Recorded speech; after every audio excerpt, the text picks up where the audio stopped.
Welcome to the Lost in History channel. Be sure to subscribe and like so you don't miss out on more videos like this one. Rome.Mall. 1960. Tie. The Summer Olympics. An 18-year-old from Louisville, Kentucky steps onto the top of the podium after winning the light heavyweight boxing gold medal. His name is Cassius Clay. He does not yet call himself Muhammad Ali. He has not yet refused military induction. He has not yet been stripped of his title, or won it back, or spoken the words that people would still be quoting decades later. He is 18 years old. He has just beaten everyone in the world in his weight class. He is standing at the very beginning of everything that comes next.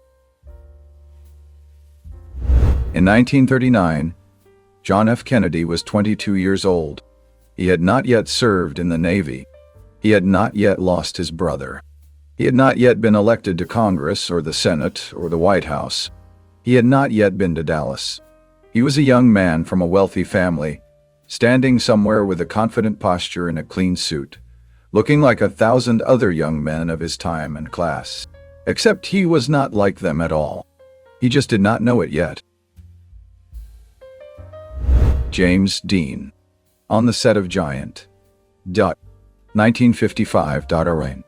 He is not acting right now. He is in a chair, or leaning against something, or staring at the middle distance, doing whatever James Dean did between takes on a film that would become one of the most celebrated westerns in American history. Giant came out after he died. He was killed in a car crash in September 1955, before the film was even finished. This photograph was taken while he was still alive and did not know he would not be for much longer. Janet Leigh. 1957. 3 years before Psycho. 3 years before the most famous shower scene in the history of cinema. 3 years before audiences would never again hear the name Janet Leigh without thinking of a motel off the highway and a man named Norman. In this photograph, she is none of that yet. She is a movie star in the middle of her career, wearing the right clothes, with the right hair, in the right light, looking the way movie stars were supposed to look in 1957. She has no idea what Alfred Hitchcock is about to do to her image. Dave Kuntz left Wazeeka, Minnesota in 1970 with a mule named Willie Makite Durdien. The plan was to walk around the world, not metaphorically, literally around it. He crossed 4 continents. He wore through 21 pairs of shoes. He covered 14,500 miles on foot. His brother John was shot and killed by bandits in Afghanistan during the journey. Dave was shot too and survived. He kept walking. He completed the circumnavigation in 1974. He is the first person verified to have walked around the entire Earth. The winter of 1944 was one of the coldest on record in Belgium. Private George Kelly of Philadelphia stood near Butgenbach in the snow, wrapped against temperatures that had already killed men from exposure alone. The Battle of the Bulge was either happening nearby or about to happen. More than 75,000 American soldiers would become casualties in the weeks that followed. George Kelly was one of the ones who made it. This photograph is the reason we know his face. December 1963. Tardy Night. The Beach Boys are standing next to a man dressed as Santa Claus.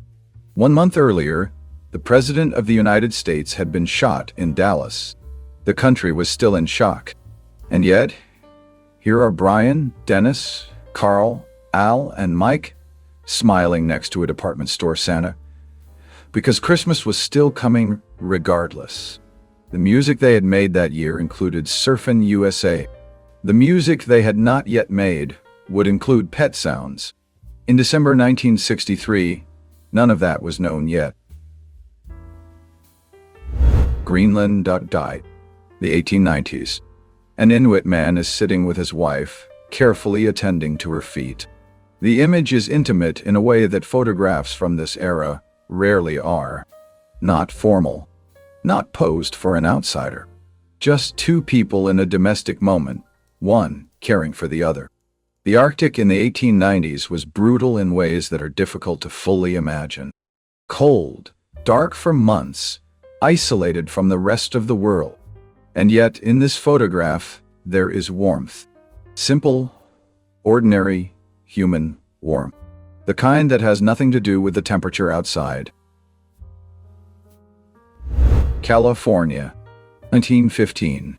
Two loggers are standing on a platform wedged into the side of a sequoia tree. The tree is enormous. They are small. Their axes are smaller. And yet, they are going to bring it down. A.W. Erickson photographed scenes like this across Northern California during these years, documenting an industry that was systematically removing one of the oldest living ecosystems on Earth. The trees being cut in 1915 had been alive since before Columbus sailed. Some of them had been alive since before Rome fell. The loggers did not know that. Or if they did not stop. King George VI is riding an amusement park attraction. He is not sitting rigidly on it in the manner of a man enduring an obligation. He appears to be enjoying himself. The photograph is from the 1930s, a period when he was not yet king, when his older brother Edward was still on the throne. George became king in 1936, when Edward abdicated to marry an American divorcee. He then led Britain through the Second World War while managing a stammer that made public speaking genuinely painful. In this photograph, he is just a man on a fairground ride, and he looks happy. Napoleon III, Emperor of France. Beside him, Empress Eugenie. The photograph is from around 1865. He is at the height of his rule. Paris is being redesigned around him. The wide boulevards, the grand facades, the modern city that tourists still visit today was being built while this portrait was taken. He would be deposed in 5 years, captured by the Prussians at Sedan, exiled to England. He died in 1873, never having returned to power. This photograph does not know any of that yet. It is 1938. There's a rooftop in a city. And on that rooftop, 2 women are boxing. Not sparring gently. Boxing. One throws a left hook. The other is already moving. This was not common. Women were not supposed to be here, doing this, looking this capable. Physical sport was a man's world. The gym was a man's world.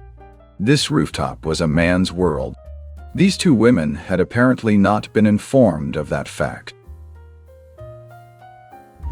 Humphrey Bogart, Lauren Bacall, 1945.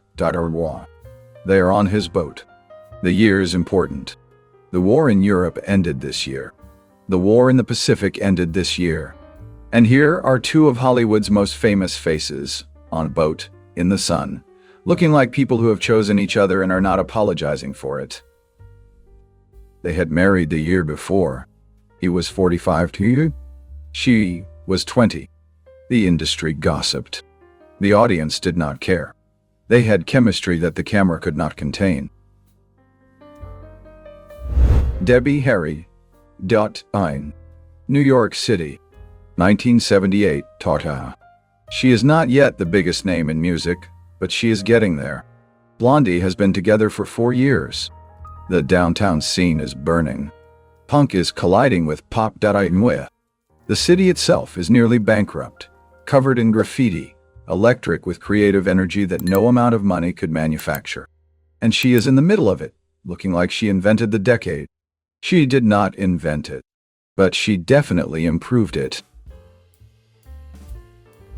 Venice, Italy, in 1956. They drained the canals. It sounds impossible. It happened. City authorities diverted the water, and for a brief period the floor of Venice was exposed to the open air. What was found there was not pleasant.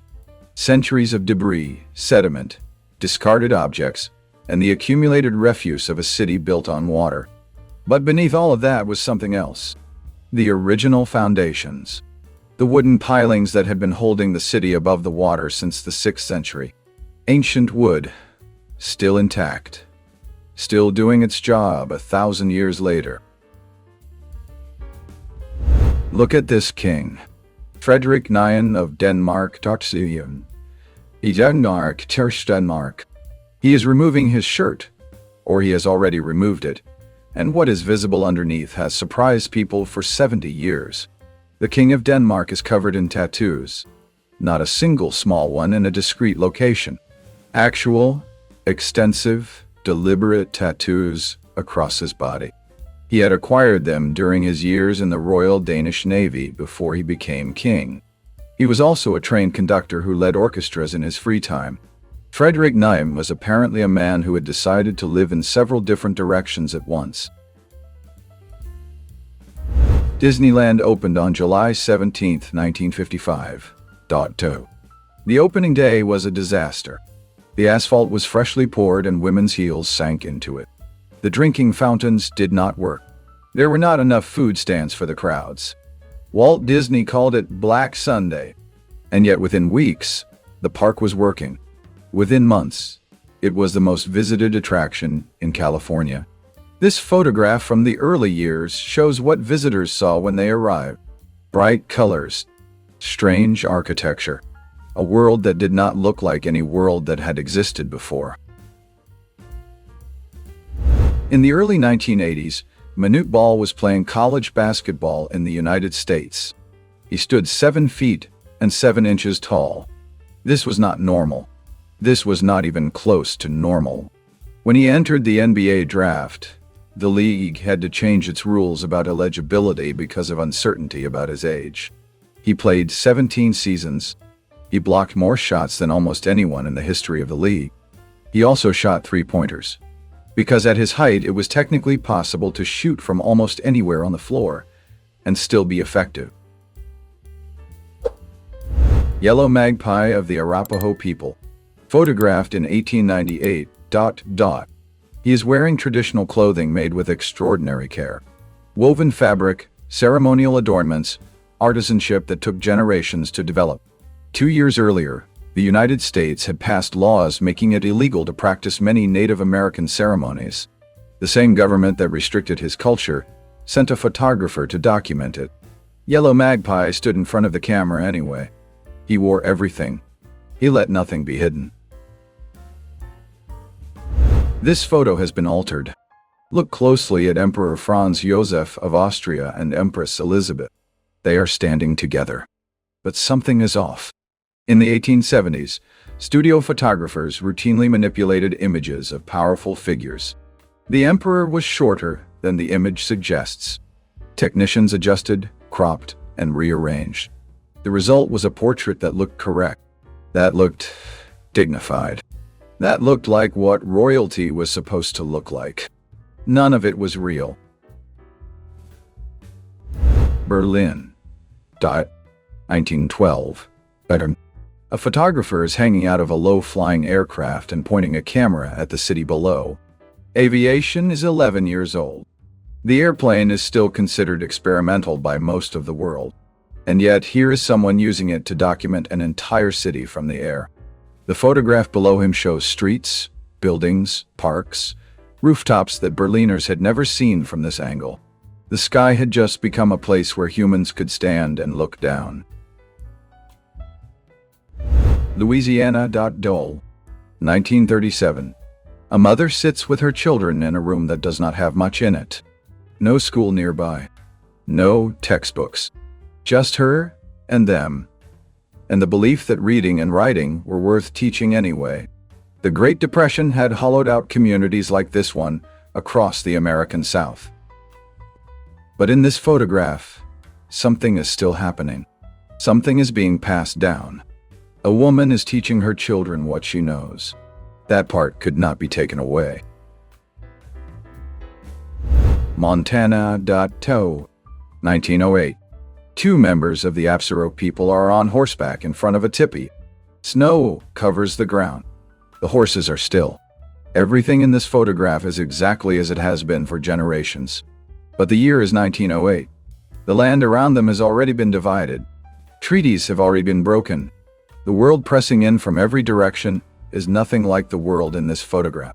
They are living inside something that is ending. The photograph knows it even if the subjects do not. It is 1917. Tyre. The United States has just entered World War I. The army is trying to solve a problem. How do you make a soldier harder to see?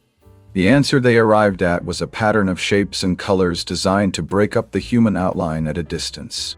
The experimental camouflage uniform in this photograph was one of several designs tested that year. Most of them were never adopted.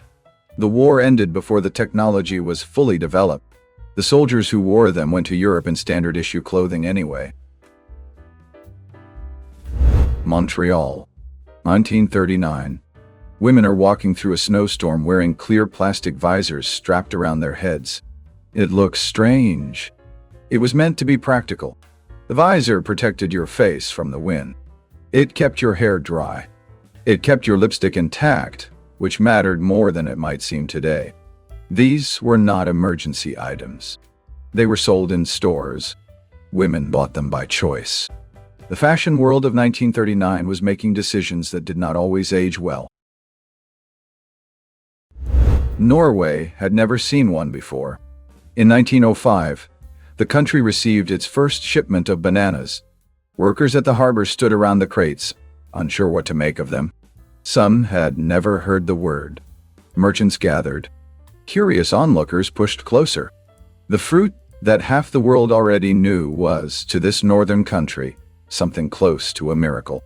A small wooden crate, a strange yellow thing inside, and an entire nation seeing it for the very first time. Diana, Princess of Wales. Rowan Atkinson, Dotterwall. 1984 Tart. They are in the same room at a formal event, and she is laughing. Not the polite laugh of duty. A real one. Atkinson has apparently said something that landed exactly right. By 1984, Diana had been a princess for 3 years. She had already figured out the performances required of her. But at moments like this one, the performance dropped. Something genuine came through. That is what makes this photograph worth looking at twice. Glasgow. Around 1944 Tardai. Thousands of workers are streaming out of a shipyard at lunchtime, moving in one direction, filling the street completely. Behind them, the skeleton of a massive ship rises from the dock. Britain is still at war. These shipyards are producing the vessels that are keeping supply lines open across the Atlantic. Every man in this photograph is building something that matters. They do not stop to think about it. They are heading to lunch. The ship will be there when they get back. London, 1933. Whitestone Pond had frozen solid.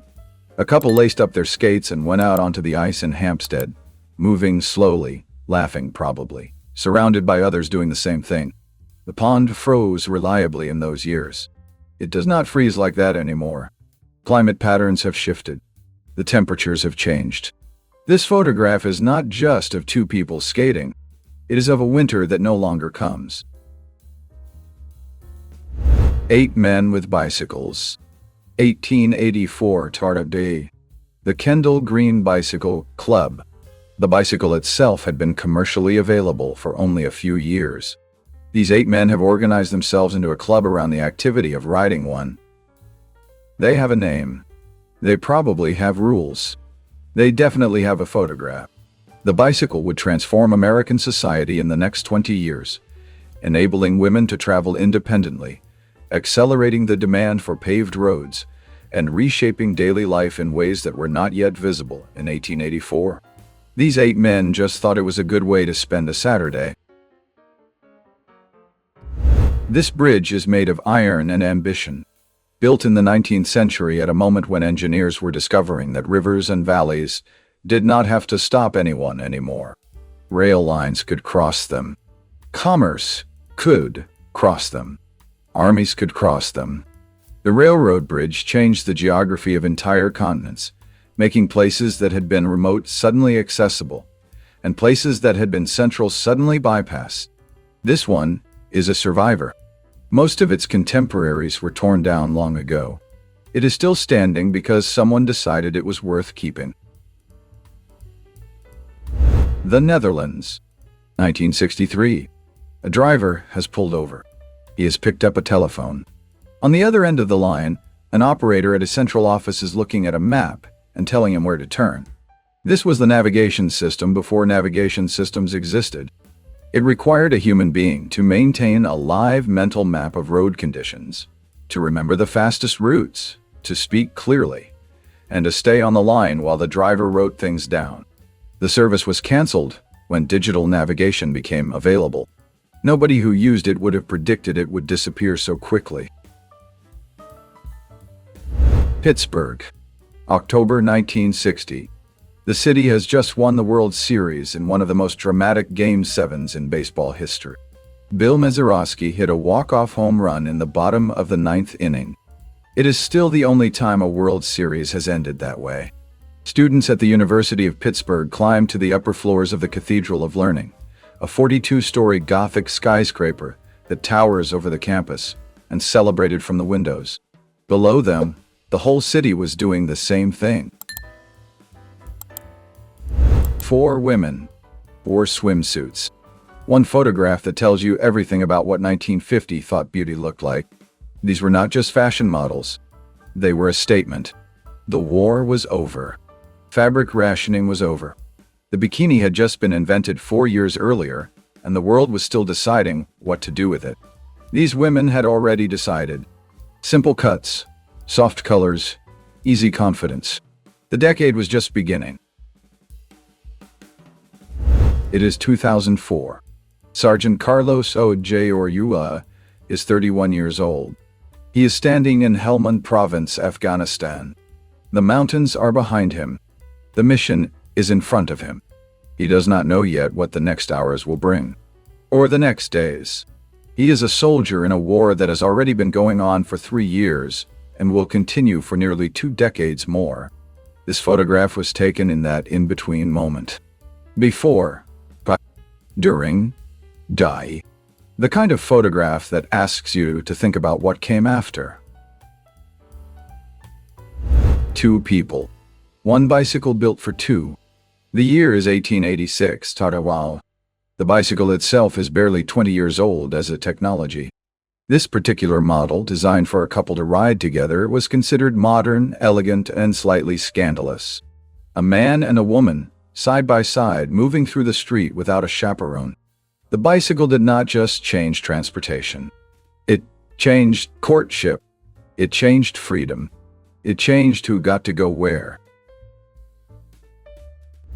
Harry Whittier Fries was a photographer who specialized in animals. Specifically, in placing animals in miniature human scenarios and photographing them with careful lighting and composition. The Acrobats, taken in the 1910s, shows exactly what his work looked like. The animals are positioned. The scene is constructed. The result is something between art and absurdity. His photographs sold in enormous quantities as postcards. The public adored them. He spent his career creating tiny theatrical worlds inhabited entirely by cats, dogs, rabbits, and the occasional squirrel. In 1906, Charles S. L. Baker stood beside his assistant and explained how a room could be made warm without burning wood inside it. The system he was demonstrating would seem ordinary today. At the time, it was not ordinary at all. Most homes in America were still heated by fireplaces or cast iron stoves. Baker was selling the future.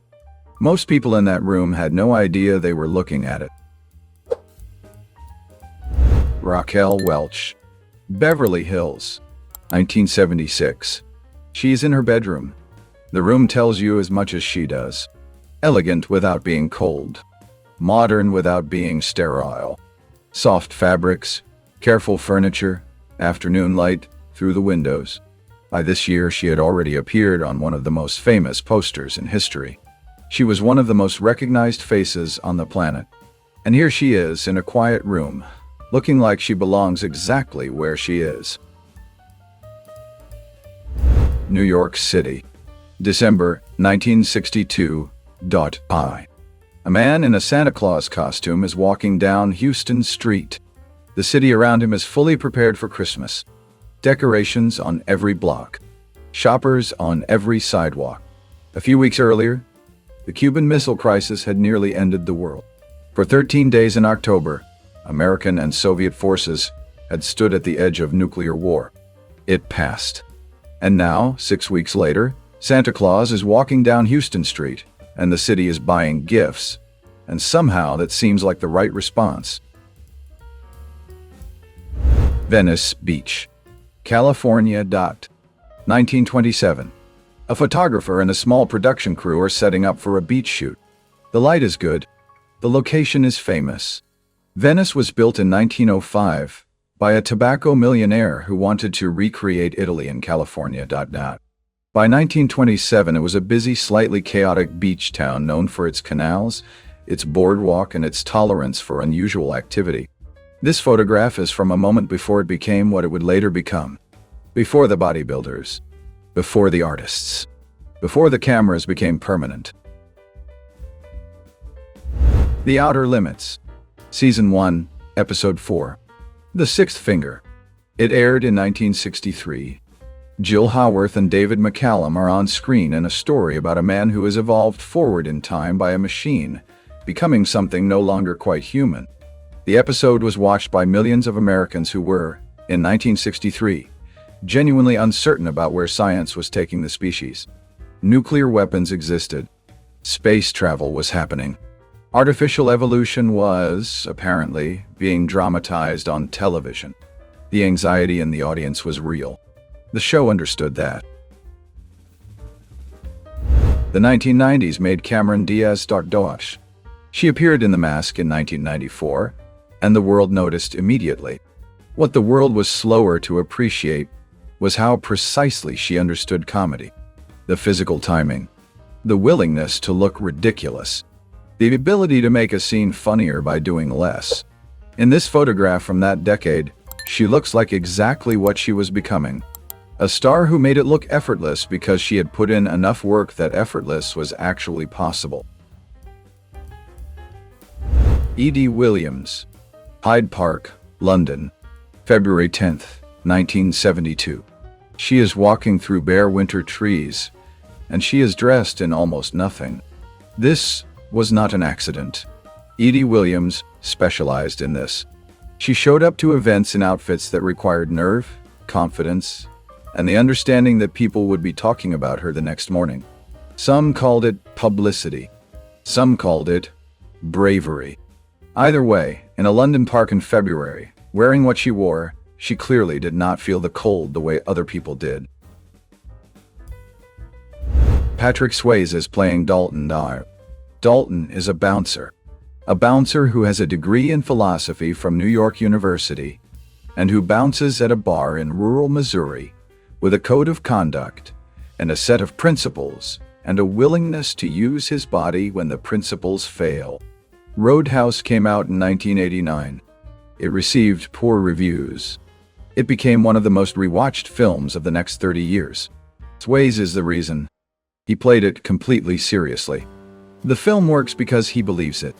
The audience believes it because he does. Lou Ferrigno is wearing a costume, carrying a sword, and standing on what appears to be a ship's deck. This is Sinbad of the Seven Seas, a 1989 Italian-American fantasy film that almost nobody saw, and that Ferrigno himself has described in interviews with a diplomat's restraint. He had played the Hulk for years on television. He was an internationally recognized bodybuilding champion, and in 1989, he was in a film about Sinbad. History does not always move in a straight line toward glory. London. 1938, Taiwan. An elephant named Comet is performing at the Trocadero. This is not remarkable by the standards of the time. Large animals appeared in urban entertainment venues regularly in this era. What is remarkable is the audience surrounding her. Ordinary Londoners, dressed in their evening clothes, watching an elephant in a theater in the middle of the city. 1 year later, the same city would begin evacuating its children due to the threat of German bombing. For now, in 1938, there is an elephant in the Trocadero, and that is enough. Carmen Miranda. Tide. December 1944, Tarty. She is performing on CBS radio for the Elgin Christmas show.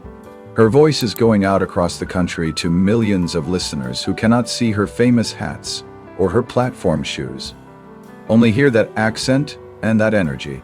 She's Brazilian. She became famous in America during World War II when Hollywood needed bright, colorful international entertainment, and she provided it in abundance. She was also, by 1944, exhausted. The pressure of being a symbol of an entire continent was taking a toll. The microphone did not know that. The performance did not show it. Tokyo, 1967. Linda Miller is standing next to King Kong. Not the real King Kong, who is fictional, but the enormous prop version used in the Toho Studios film King Kong Escapes. The hand alone is larger than she is.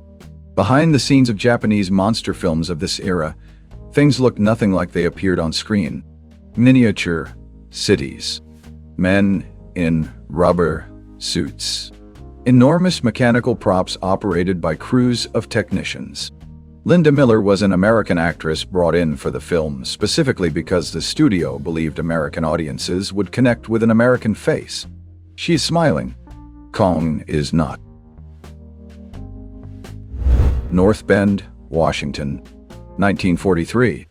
The logging trucks are moving. The timber industry in the Pacific Northwest has been feeding the American war effort for 2 years. Wood is needed for ships, for barracks, for boxes, for 1,000 military uses that most people back home never consider. The old-growth forests of Washington and Oregon are being harvested at a rate they will not recover from for decades. These trucks in this photograph are carrying some of that history away, one load at a time.